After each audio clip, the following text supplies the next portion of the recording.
Sumainyo ang Panginoon ang pagbabagong anyo ni Jesus. Bahagi ko, ang unang nasa isip natin ay ang pagbabago, pagpapapanibago. Pero nawa makita natin na mas malaking na dahilan ng tinatawag natin pagbabago at pagpapanibago. Sa pagbabago ni Jesus, ang pangunahing dahilan nito ay para bigyan ng lakas ang kanyang mga alagad na harapin ang mangyayari sa mahal na araw at ng linggo ng muling pagkabuhay. So, nais siyang palagay bagaman ang narito lamang sa mga alagad ay 3 sa 12, si Pedro, Santiago at Juan. Pero yun ay malakas ang pwersa na siyang magpapatibay ng pananampalataya ng mga alagad. Bakit magpapatibay, magpapalakas? Hindi mo naman daranas ng kamatayan, huhulihin ng mga may kapangyarihan, ipapako sa krus. May bahagi yun, kung sinasabi nila yan ba yung Diyos nyo? Nakapako sa krus. Pero bahaya doon na kung saan ay pagkilala ng dakilang pamamaraan ng pagliligtas ng Diyos. At ito'y nais na makita natin. Hindi lamang pagbabago mula sa kahirapan tungo sa karangyaan. Ngunit hindi pagbabago mula sa kadiliman patungo sa kaliwanagan. Kaya nagliliwanag na puting-puting. Ito yung pagbabago lang mula sa kasalanan patungo sa kabanalan. At ano yung pamamaraan na ninais ng Diyos? Nasabi na, bilang kaganapan na simbolo na ipinapakita ni Moises. Ano ba yung pagkabaga kasama si Moises at si Elias? Si Moises ang masyari, sumisimbolo na tinatawag nating batas. No? Galo. Kung tawagin ng mga Hudyo, yung Torah. Pag pinag-usapan natin, bakit siya yung sukulan ng unang 5 libro sa lumang tipan? Genesis, Exodus, Leviticus, Numbers, Deuteronomy. At ni Elias, ano yung sinisimbolo ni Elias? Sinisimbolo niya ang lahat ng mga propeta. Sa partikular, ito ay kumikilala sa ipinangako ng lumang tipan na magkakaroon ng kaganapan sa pamamagitan ni Jesucristo. Na kung ito nagsimula pa kahit anong panahon niya sa unang pagbasa. At ano yung binibigyan ng pagpapalaga? Una, ay yung pamamaraan ng ninais ng Diyos natin, yung paghahandog ng sarili. Sa lumang tipan, ating palaging makikita yung tinatawag natin susunugin handog. Kaya nga sa unang pagbasa nakita natin na nagandog si Abraham ng baka, kambing, tupa, at ng mga ibon. Hindi natin na ito at 3 taon at inialay mo sa Diyos. Napakahalaga mo na makita natin. Napakahalaga yung pamamaraan ng pag-aalay. Hindi mo makasarili, kundi pagbibigay ng sarili. Napakahalaga o yung elemento ng pag-aalay. Gusto namin na umunlad, wala ka namang inaalay. Paano ka umunlad? Gusto mo na yumaman, hindi ka naman nagdidisiplina. Bahagi yun ang huwag natin kalimutan. At hindi sila yung pagkabago na nais natin ngayon, gawa ng pagkahandog ni Jesus ng kanyang sarili. Yung dakilang pag-aalay. Diyan sa krus. Kaya yung nasimulo natin Krus. Pagkahandog ng sarili. Hindi pagkamakasarili. Bahagi yun na kung saan yun ang unang huwag natin kalimutan na yung kaligtasan natin ay kaligtasan ng ipinamahigit sa lahat ng Panginoong Jesucristo, ang Diyos na naging tao. Hindi tayo maliligtas kung si Jesus ay tao lamang. Kinakailangan na kung saan magliligtas sa atin ay ang Diyos na naging tao. Sabagat hindi natin pwedeng bayaran ang pagkakasala natin sa Diyos. Kaya yun ang tinatawag natin, yung pangunahin ang pinakamahalagang pagkahandog na Jesus na nagtulot para bayaran tayo sa ating mga kasalanan. So, lahat ng ito kinakailangan makita natin na gawa ng ating Panginoong Jesucristo.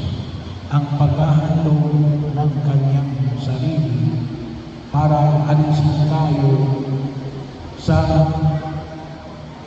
pagkakulong sa pagkakasala. At pangalawa, makita natin yung pakikisa natin. Hindi lang si Jesus pero yung pangunahin. Yung pangunahin na paghahandog, itong lahat lang ito ay gawa ng paghahandog ng Jesus ng kanyang sarili. Pero dahil inaanya natin, maging kamahagi ng ating paghahandog. Kaya nga sinabi ng Diyos kay Abraham na mag-aalay ka. Pinakailangan natin, iaalay natin. Hindi pwedeng sakripisyo lamang. Hindi pwede tayo magsakripisyo. Kung minsan may mga tao sa sabi, Father, ang dami ko ng sakripisyo. Ang dami ko ng pinagdaanan. Marami na akong sakripisyo sa aking pamilya, sa aking asawa, sa aking mga anak. Ang tanong ay, iniaalay mo ba yan sa Diyos? Nagsakripisyo ka pero hindi mo naman iniaalay sa Diyos. Kaya nga mo sa banal na pagliliho ng misa, meron tayong opertore. Bahagi mo yan. Pagkakataon, kaya nga binibigyan ko pa namin ng pagkakataon. Kasi dumating ako rito, hindi uso yung opertore. Uso lang pag may patay. Pero hindi, kasi bakit? Kahit na kayo, hindi kayo nagkahandog. Dapat, inihandog naman inyong sarili. Habang naglalakad palapit sa mari, ano yung pwede nyo inihandog? Napakarami. Bahagi ko yun. Lahat ng sakripisyo ninyo, kinakailangan kaisa ng paghahandog na Jesus. Kasi kung sarili nyo ng paghahandog yan, walang kwenta yan. Kinakailangan magkakaroon ng higit na kahalagahan yan kapag isinasama natin kay Jesus. Kaya kung minsan, marami tayong sakripisyo, walang napapara. Kasi wala doon sa Kristo. Kaya napakalaga ho, kaya sa atin ang simbahan natin, magsimba ka. Kasi doon mo lamang may handog ng buhay na yun. sa banal na pagdiriwang ng misa sa dakilang pag-ahandog ni Jesus na nangyari doon sa bundok ng Kalbaryo at isinasa ngayon. Every time na magdiriwang tayo ng misa, no? Kasi kung yung pag-ahandog lamang ni Jesus, that is 2,000 years ago, kung bahagi yun, ay wala pa tayo. Paano tayo lamang sa pag-ahandog ni Jesus? Kaya napakahalaga na makita natin sinasama natin yun ang lahat ng sakripisyo natin sa ating Panginoon Jesus Cristo. At pangatlo, ano yung pwede pa natin ngayong loob? Yung ating pagkahiling, yung masasamang hiling. Ano? Ialay din natin yung masasama natin hiling. Kasi sabi nga ako sa pagbasa ni San Pablo sa mga taga-Pilipos sa kanang pagbasa. Ano sabi niya? Mapapahamak kayo. Bakit? Dinudiyos ninyo ang inyong masasamang hiling. Iwanan natin ang masasamang hiling. Maraming masasamang hiling. Kaya kung minsan tayo ay nagkakasakit kasi pagkain na lamang, nahilig tayo sa matatalis, sa matataba. Bahagi yun na kung saan yung nakita po natin. Yung kaya tayo stress, bakit? Eh wala na kayo ginawa kundi makipag-chismisa sa inyong kapitbahay. Ay dagdag stress ka. Kaya bahagi yun. Dinudiyos natin ang ating masasamang hiling. Hindi natin namamalayan. Bahagi na kung saan ay pinaalala sa atin. Ano gagawin natin sa ngayon? Ialay natin sa Diyos. Panginoon, alisin mo ako sa tawag na rin. Pagkabuhol-buhol ko sa aking pagkakasala, sa aking kahinaan. Alam naman natin ang ating mga masasamang hiling. Tayo lang mag-ilay kung ano yung masasamang hiling natin. Ialay natin sa Diyos na yan ginawa mo ay maalis. Ang sa gano'n, higit natin pakinabangan yung lupang pangako sa mga kay Abraham. Ano yung lupang pangako? Yung Israel, yung lupa ng Israel, yung biblical Israel. Kasi ngayon, political Israel, bahagi lang yun. Ngayon kasi kapag sinabi mo yung political Israel, yung ngayon, yung sa mapa, political mapa ngayon, ano yun? Israel at saka yung Palestine. Yun ang pinangako ng Diyos kay Abraham. Sa atin, ano yung lupang pangako? Ang kaligayang walang katapusan. Ang buhay na walang hanggan.